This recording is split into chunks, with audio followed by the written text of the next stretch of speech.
And welcome back to the Daily Dribble podcast, guys. As always, I'm your host, Nick Zammit, here back with a huge episode as we rapidly approach All-Star Weekend in San Francisco. It's if you tuned into last week's show, you'll know that I was a little bit I don't know, flabbergasted. Is that the word I'm going for? Maybe. As to what had gone down over the NBA trade deadline period. Now, the NBA has undertaken a seismic shift in power, in balance, in its future. It really was a startling week, to say the least, namely the Luka Doncic, Anthony Davis trade involving the Lakers and Mavericks, as well as a whole host of other trades that went down. It has caused, as I said, essentially the whole NBA landscape to completely flip on its head. Now, as an NBA fan, outside of doing this podcast and just as a general fan, I loved every moment of it. As someone who kind of creates content off the back of the NBA, it was almost too much. It was too much to handle, too much to process. I've taken another week to kind of digest things. Now that, the dust has settled somewhat, I thought it'd be a great opportunity to run through a couple of quick winners and losers from the NBA trade deadline period. I want to get into that momentarily. I'm certainly looking forward to getting into it, as I'm sure you guys are looking forward to getting a bit better insight as to what went down over that period. Before we get into it, though, I just want to give a big shout out to both Stadium Scene and The Cover, both those networks continuing to showcase my work here at the Daily Dribble, as well as a whole host of other content creators in and around Australia, New Zealand, the US, and Canada. Very, very appreciative for all their continued hard work and support. It ensures the continued success of the show, and I really do appreciate it. And likewise to all you guys who are tuning in, whether you're watching this one on YouTube, listening via Apple Podcasts, Spotify, or any other leading podcast providers, I appreciate you guys. I appreciate you guys listening to the show, tuning into all the socials, whether it's Facebook, Instagram, YouTube, Twitter, TikTok. As I said, it's been a monumental last week or two across the NBA and the NBL for that matter. And you guys staying up to date with all those channels really means a lot to me. And I'm hoping you guys get a lot out of it too. Nevertheless, a lot of blathering there. Let's get into it. As I said, some winners and losers from the trade deadline period. I won't go into it too in-depthly, just as I'm sure if you guys are tuning into the show, you've no doubt read a lot of articles surrounding all the news from the trade deadline. But just thought I'd give my take on a couple of winners and losers. All right, let's start firstly with a winner in my eyes. Team I mentioned pretty extensively last week. My boys, the purple and gold, the LA Lakers are a winner in my eyes. Now, as I said last week, they've got the new face of the franchise. They're set now for the next 5 to 10 years. Luka Doncic, it's something, if you guys stay up to date, as I said, if you stay up to date with the socials, it was probably about 6 months ago, or maybe a little bit less, near the start of this regular season, I put up a TikTok, it would have been on Instagram Reels, YouTube Shorts, about Luka Doncic potentially joining the Lakers. Now, at the time, it was just kind of mere murmurings. There wasn't too much weight behind it. I kind of put it up as ever being the optimist. It was very wishful thinking. Not in my wildest dreams would I have imagined that a couple of months later we would have him in LA. Luka Doncic, a perennial MVP candidate. This season has been averaging 28, 8, and 8. And you would say that he's probably had a down year. Struggled a little bit with injuries, but when he's on the court, he is unstoppable. Now, give them a huge, huge plus for that. I won't delve too deep as I did last week. I do give the Lakers a little bit of a downgrade for the Mark Williams incident. Again, granted, they couldn't help that he failed the physical there after crossing over from the Hornets, but that one is a big loss. I thought he was going to be a perfect lob threat there for Luka and LeBron. His physicality, I thought was going to be perfect for the Lakers. Unfortunately, as I said, due to a failed physical that happened over the course of the last few days, that one has fallen through. Now, the big man stocks are pretty thin. We recently just acquired Alex Len, but then we've got Len, Jackson Hayes, Christian Coloco, Dorian Finney-Smith if you want to play small ball. We had to waive or drop Christian Wood, should I say. but it's nothing too inspiring. They're players that you want to fill a role. They're not going to be, the caliber of AD, that caliber of big men that we've had. But you're hoping in Reeves, LeBron, Rui, Luka, they've got more than enough to make up for it. That being said, I think they've done very, very well. They've secured Luka. They didn't have to give up too much. Now, outside of AD, they didn't have to give up Reeves. They didn't have to give up Rui. In this particular trade, they didn't have to give up Connect or too much draft capital. Now, I think that's a job well done for them. And across their first game versus the Jazz the other day, that duo of LeBron and Luka looked pretty dominant. Across 3 quarters, they'd put up 100 points, were able to coast pretty easy through that game. But it was just an ominous sign for the rest of the league to see what they can do as a duo. And, exciting stuff to say the least. So they are a winner for me. My first loser. My first loser. The Phoenix Suns have to be a trade deadline loser for me. Now, they're a team that should be right there in title contention at the moment with the roster they have at their disposal. Yet, off the back of the trade deadline, they feel now even further away from being a legitimate contender. It seemed like for all money that either Bill, KD, or if not both, were going to be on the move. They looked primed and poised to land Jimmy Butler, but instead now he's on a rival team in the Golden State Warriors. That is a very disappointing trade deadline, to say the least. They've recently acquired Nick Richards, lost use of Nurkic. Richards hasn't looked that inspiring. It's a pretty disappointing little period for them that held so much hope. Words like toxic. Now, they've been floated around pretty heavily over the course of the last week or so in conjunction with the Suns. KD has since come out and disputed this. But regardless, it's not a very cheerful place to be at the moment there in Phoenix. And with how loaded the West is, they're really just battling to make the play-in at the moment.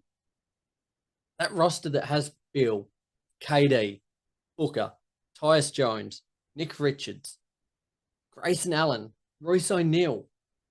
There is so much firepower, especially on the offensive end. They should be a lot better than what they are. So it's very, very disappointing. They're a big loser for me. I thought it almost looked like a done deal that Butler was going to head there. Everyone was going to be happy. The Heat were going to get Bill.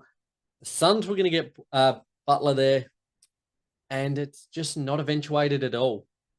And with how strong the rumors were that KD was going to potentially be on the move as well and being shopped around, it's, as I said, coming back to that word that's been floated around, toxic, it's made for a less than ideal environment you would imagine there in Phoenix. So they've got to be a loser for me.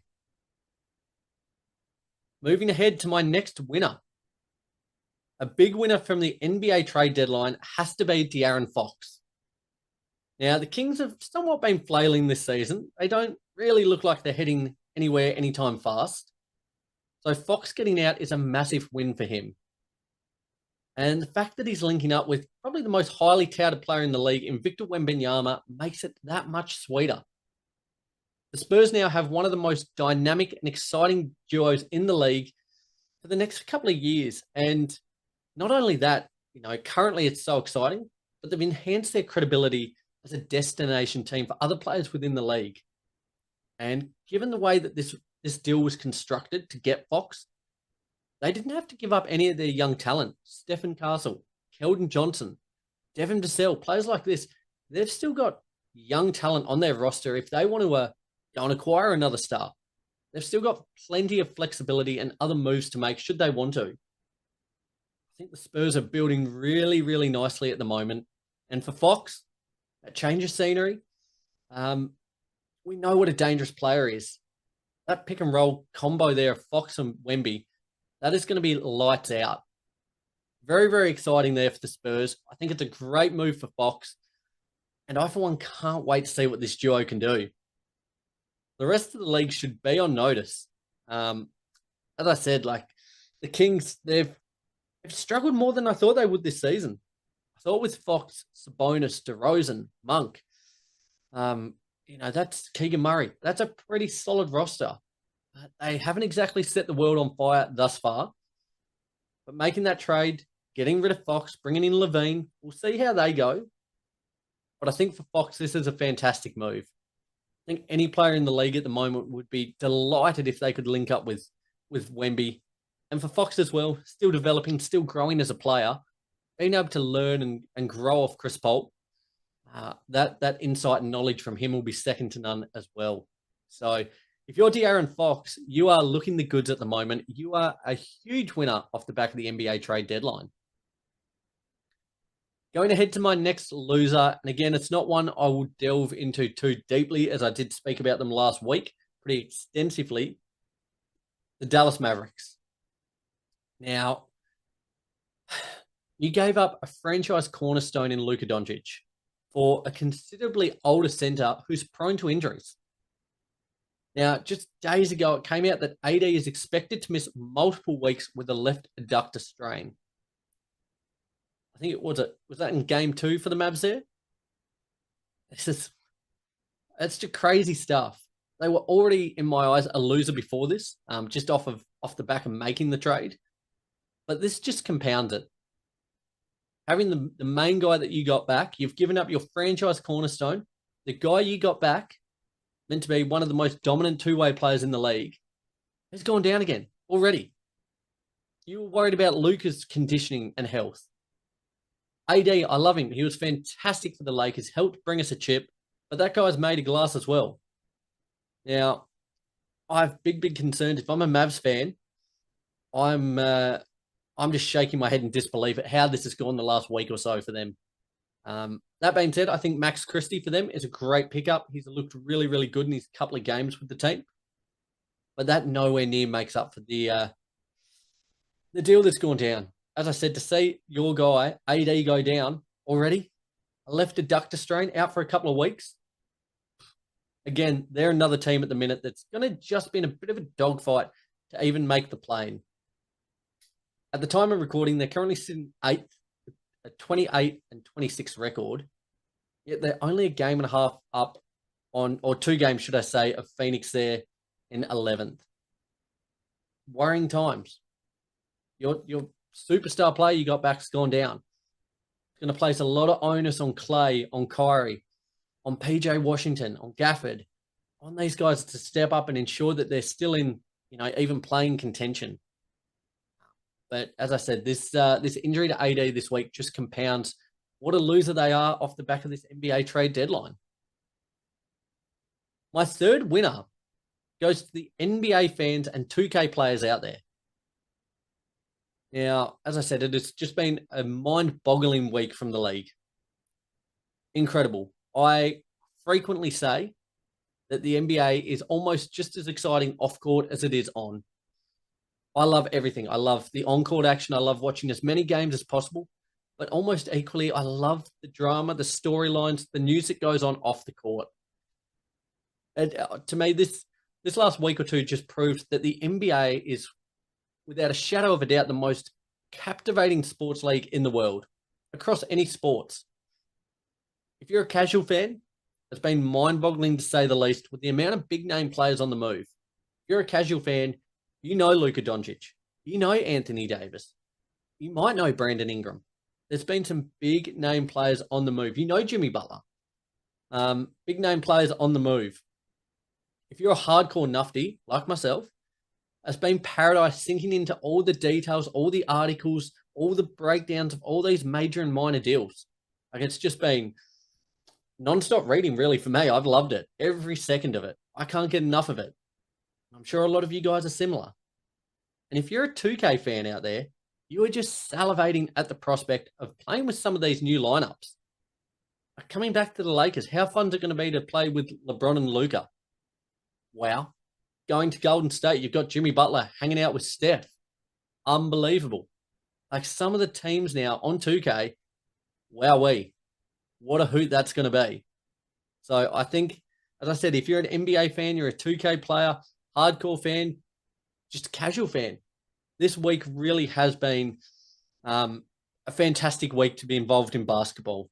And, as I said, I think the last week or two has really shone the brightest light possible on the NBA. if you're Adam Silver, you would be absolutely delighted. Like we were coming into Super Bowl week essentially, and all talk was on the NBA. Like if you're Adam Silver, you are over the moon at how that's gone down. So the NBA is a big winner from the NBA trade deadline. And my final loser, guys, is the Milwaukee Bucks. Now, I worry about the Bucks. They've got two of the best players in the league at their disposal there in Damian Lillard and Giannis Antetokounmpo. Yet they feel incredibly far away from being a title-winning team. It felt like the end of an era the other day when they moved on from Chris Middleton. They brought in Kyle Kuzma. Just crazy stuff. They struggled with Middleton. Absolutely struggled. Has not looked like himself. Had been reduced to a bench role that was supported, that move, by Giannis and Dame. They've brought in Kyle Kuzma. He's one of the least efficient and least effective rotation players in the NBA this season. It doesn't make me think they're going to be any better with him. Probably worse for that matter. I'm not sure what is going on there. They've then compounded that by trading Marjon Beauchamp for Kevin Porter Jr., who, aside from Kuzma, he might be the worst non-rookie rotation player in the league. Some of the shots, some of the decision-making, it is poor to say the least. Absolutely shown flashes, but from a consistency level and from a decision-making level, that is a huge loss. Huge loss there for the Bucks. Getting two of the least effective rotation players in the league. It does not bode well at the moment for the Bucks in the slightest, and it doesn't entice Giannis to stay at all. Now, given how murky things are currently looking for him at the moment with staying in Milwaukee, you've got to look at the Bucks and be thinking, where's the franchise going? I kind of felt this year with that aging core. Dame's not getting any younger, should I say. Middleton, prior to his departure, he wasn't getting any younger, nor was Lopez. This kind of felt like their last roll of the dice to be a genuine contender. They've taken a big backward step, I think. I just don't see where they go from here.